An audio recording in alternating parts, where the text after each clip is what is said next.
तो आज हम देखेंगे मेटल्स एंड नॉन मेटल्स का पहला पॉइंट मेटल्स। ठीक है, तो ध्यान से देखिए। Gold, silver, iron, copper, aluminium, magnesium, calcium, sodium, platinum, ये सारे क्या है हमारे मेटल्स है। ठीक है, पेन नहीं चल रही, कोई बात नहीं। मेटल्स हैव लस्टर, यानी लस्टर यानी क्या, इनके अंदर चमक होती है। ठीक है, जब भी हम कोई मेटल को अगर कोई रफ सरफेस पे इस तरीके से घिसेंगे, हमें उसमें क्या लगेगी, दिखेगी, चमक दिखेगी, शाइन करेंगे, जो लाइट है उसके ऊपर रिफ्लेक्ट होगी। ठीक है, नेक्स्ट पॉइंट क्या है हमारा, मेटल क्या होते हैं हमारे, हार्ड रहते हैं। इनकी हम शीट्स बना सकते हैं, वायर या फिर शीट। यानी क्या वायर यानी क्या, जब हम एक मेटल को कोई भी एक पतले से होल के अंदर से खींचते हैं तो क्या हो गए, उसके वायर्स कन्वर्ट हो गए। और शीट्स कब हो गए, जब हम उसको हैमर करेंगे तो उसके हमें क्या मिलेंगे, पतले पतले शीट्स मिलेंगे।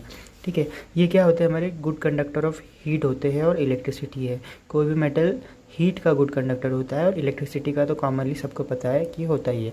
कि metal lose their valence electron, actual में क्या करते, ये सारे मेटल्स हमारे जो आखिरी ऑर्बिट में जो वैलेंस इलेक्ट्रॉन है ये लूज करते और क्या प्रोड्यूस करते हैं, positive charge ions, that is cations. उसको हम क्या कहते हैं, कटायंस कहते हैं। तो आगे हम इन सारी प्रॉपर्टीज़ को ब्रीफली पढ़ने वाले। सबसे पहला है हमारा फिजिकल स्टेट।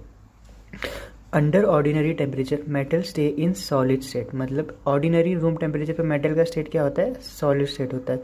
जैसे कि मर्क्यूरी, गैलियम, ये दोनों मेटल्स को छोड़ के बाकी ऑर्डिनरी टेम्परेचर यानी रूम टेम्परेचर हमारे मेटल्स का स्टेट क्या होता है, सॉलिड यानी हार्ड होता है। ठीक है, मर्क्यूरी और गैलियम ये एक्सेप्शन है, इन दोनों ऐसे मेटल्स है जो लिक्विड स्टेट में होते हैं। ठीक है, रूम टेम्परेचर में। नेक्स्ट प्रॉपर्टी क्या है हमारी, लस्टर। ठीक है, take copper vessel at your home, scrub them with lemon and rinse with water. यानी कि हमें एक कॉपर यानी तांबे का बर्तन लेना है और उसको नींबू से स्क्रब करके देखना है क्या होता है। नॉर्मली हम कैजुअली इमेजिन कर सकते हैं कि क्या होगा, उसके ऊपर चमक आएगी।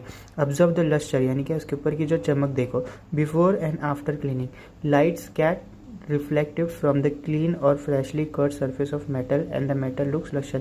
अगर freshly cut surface, अगर हम एक तांबे का कॉपर का वेसल को हम कट भी करेंगे तो हमें वहाँ का फ्रेश सरफेस होता है, उसके ऊपर कोई ग्रीन लेयर नहीं होती। ठीक है, ग्रीन लेयर अगर नहीं होगी तो हमें क्या हो, इसमें चमक दिखेगी। तो ये हमें क्या बताता है कि मेटल्स को क्या होती है, चमक होती है। हार्डनेस, नॉर्मली जो भी मेटल हम देखेंगे हार्ड होते हैं, एक्सेप्ट एक मेटल कौन सा है हमारा, सोडियम और पोटेशियम, दो मेटल्स ये सॉफ्ट मेटल से जिसको हम नाइफ से इजीली कट कर सकते हैं। ठीक है, आगे डक्टिलिटी, माइलेबिलिटी, कंडक्शन ऑफ हीट हम अगले वीडियो में पढ़ेंगे। Thank you, please subscribe.